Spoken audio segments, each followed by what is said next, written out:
Now. On 105.9 FM and streaming worldwide on the WMAL app. O'Connor and Company.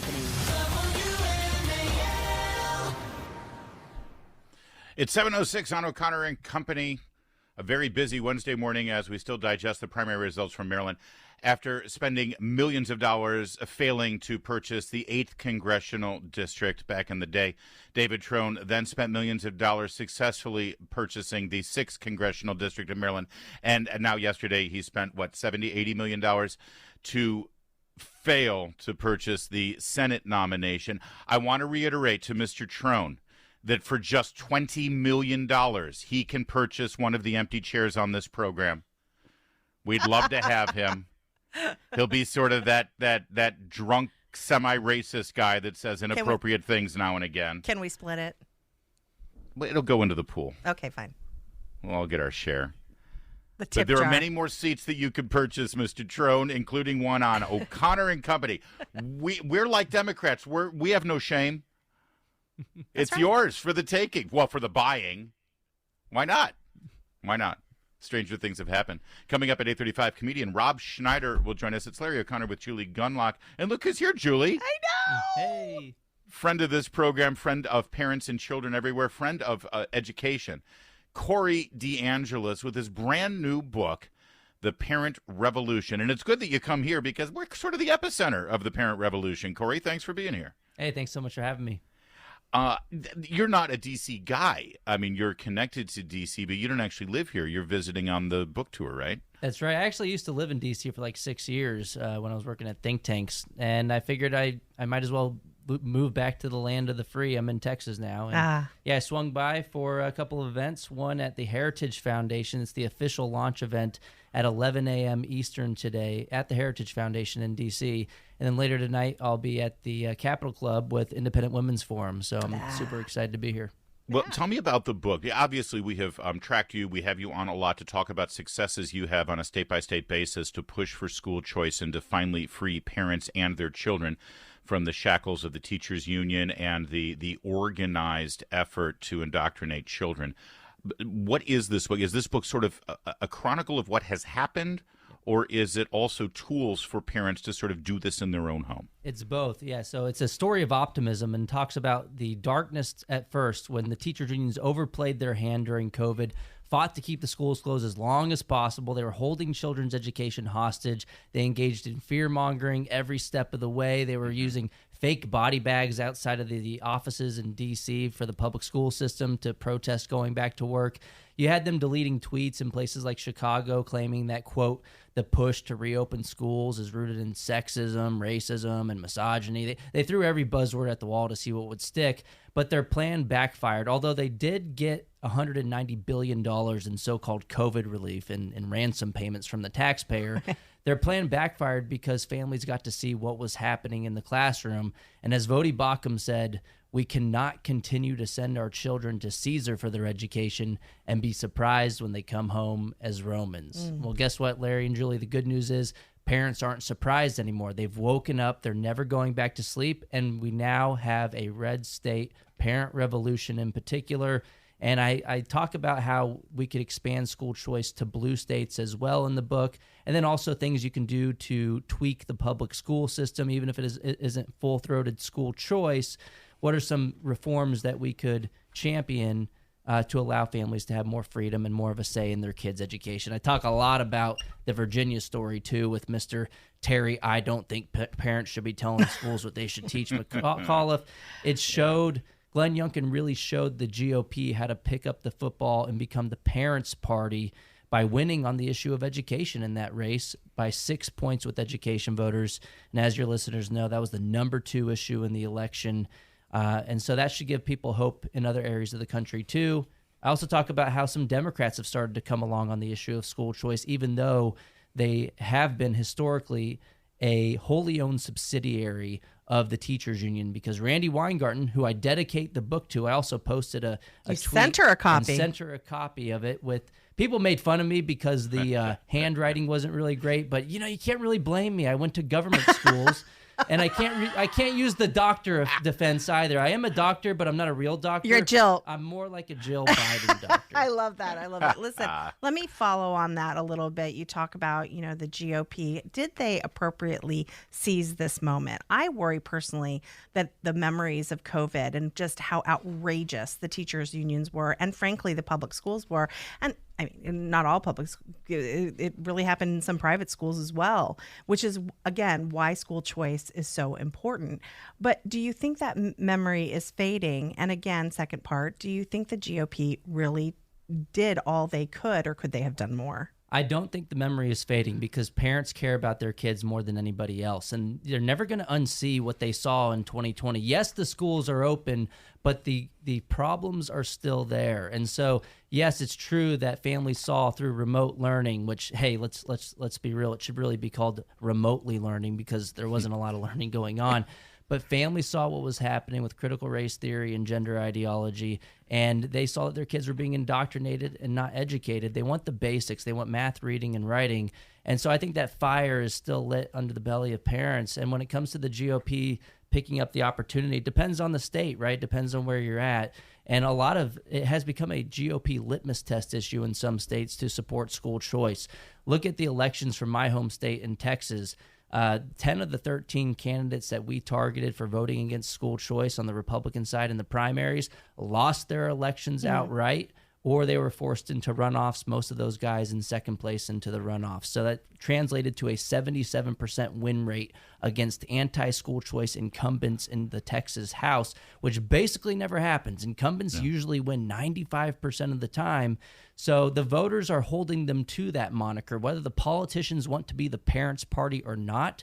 The Republican primary voters are holding them to it at the ballot box. And I think that's what's important in the parent revolution is that it shows that when parents lock arms and band together, they can become an interest group in a way that's even more powerful than the teachers' unions because, again, they care about their kids more and they outnumber the employees in the system.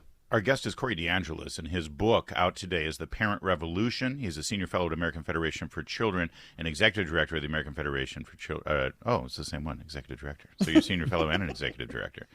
Executive director at EFI, Educational Freedom Institute. Thank you. I have too many titles. I can't blame you for forgetting them. Your business card is like a freaking phone book. So DC. Corey, the thought process after we saw all this coming down, and I'm only half jokingly say that this is the epicenter of the parent revolution because I do think Loudoun County, Virginia sort of was like Lexington and Concord, that was the shot heard around the world and suddenly everyone started looking at their own school systems. The initial thought was, well, we need to run for school board. We need to be the people on that dais. We need to be, but it goes much deeper than that. School choice ultimately is the only solution because without competition, the powers that be will still have the power so that they can be the powers that be. Right, and look what happened during the pandemic when families wanted to push back at the school board meetings. There was this fairy tale model of democratic accountability that if you just showed up and talked to them, they would actually listen to you. That didn't happen, and we saw that right before our very eyes. What else happened? Well, they cut off their mics because families weren't happy with the content in the classroom, and they labeled parents as domestic terrorists for having the audacity to show up and have a say in their kids' education. I mean, it's totally ridiculous. And they even sent a letter to the Biden administration implying that some families under the Patriot Act should be investigated for domestic terrorism. Yeah. I mean, so what my point here is that if you had school choice, if families can vote with their feet, well, then the school boards would view them as a customer as opposed to a nuisance, as opposed to an evil person. And then they start to listen to parents. They view them as a partner. And so with school choice, competition is a rising tide that lifts all boats. It gives the school board and school officials an incentive to do a better job and listen to families as opposed to trying to bully and silence them into submission. But again, the good news is when you had that letter go out by the NSBA, the School Boards Association, 26 states have already left or pulled their funding from the NSBA. So they basically imploded. It's their own fault. They've overplayed their hand. And again, it shows that parents can become a political juggernaut if they are organized because they have so much power in numbers and just the veracity to fight for their kids. Well, and of course, Corey's going to stick with us here. He's in studio with us, and we're going to have a bit of a lightning round here, because there's conservative Republicans who don't get it about school choice. They still sort of don't understand exactly how this would work, and they still believe some of the objections to school choice. And we want to hit those, dead on, right between the eyes. So, Corey, get ready. We're going to throw all the objections to you, and you're going to bat them away, and then we're going to win the day here with school choice. Corey DeAngelis in studio with us. But first, though, it's 7:16. Corey DeAngelis, his book is The Parent Revolution. You should get it to learn what happened, starting right here in Loudoun County, Virginia, about what's happened all across the country. The sad thing is, despite the fact that Lexington and Concord and that shout heard around the world was here in Loudoun, Virginia is falling behind a little bit compared to other states. Yep. Other states have been more effective in actually moving towards school choice, thanks to the efforts of Corey DeAngelis and his organizations, the Educational Freedom Institute and the American Federation for Children. So Corey, what's the number one objection you hear, even from Republicans, when you go into their offices in South Carolina or Florida or what have you, and they say, listen, I'd love to back this, but here's my problem. What is their problem? They use the same arguments that the Democrats use. So, these are the same guys that are usually endorsed by the unions, too. They're rhinos. They're not real Republicans. But the main argument they'll try to have their cake and eat it, too, to try to pretend they're still Republicans while voting against their own party platform, is they'll say, well, I'm in a rural area, and because I'm in a rural area, I don't have to vote for this, and I can vote with all the Democrats. And the logic behind it, the supposed logic, is they'll say, look, I don't have a lot of private schools in my area, or they'll even say the public school is the only option. Right. But in the next breath, with a straight face, they'll try to look in the eyes and tell you that, well, this is going to defund my public school. It's so fantastic in my rural area. Well, one, if it's so fantastic, you should have nothing to worry about. But two, if it's true there are no exit options, you should be the last person arguing this is going to defund your school. And by the way, the money doesn't belong to the government school anyway. It belongs to the families. They should be able to take it to the school that works best for them, whether that's public or private. How much of it, too, is wanting support from the teachers' unions? And this goes to my second question. How are the teachers' unions still as powerful, say, as they were in 2020? They're losing even some Democrats. So, no, they're not as powerful as they used to be. But they do still funnel all of their money to Democrat campaign coffers. You look at Randy Weingarten's union, the American Federation of Teachers.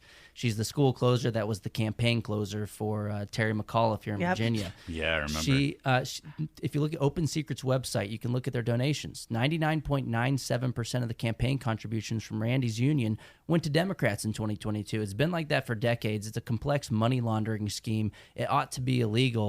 But we have some Democrats defecting on the issue towards school choice. Look at Josh Shapiro in Pennsylvania. He even went on Fox News last year reiterating his support for school choice. And even during his election in 2022, he quietly changed his education platform, even though he was up by double digits in the polls, to include private school choice, because his Republican opponent started calling him a hypocrite on school choice because Josh Shapiro went to private school, sent his kids to private school.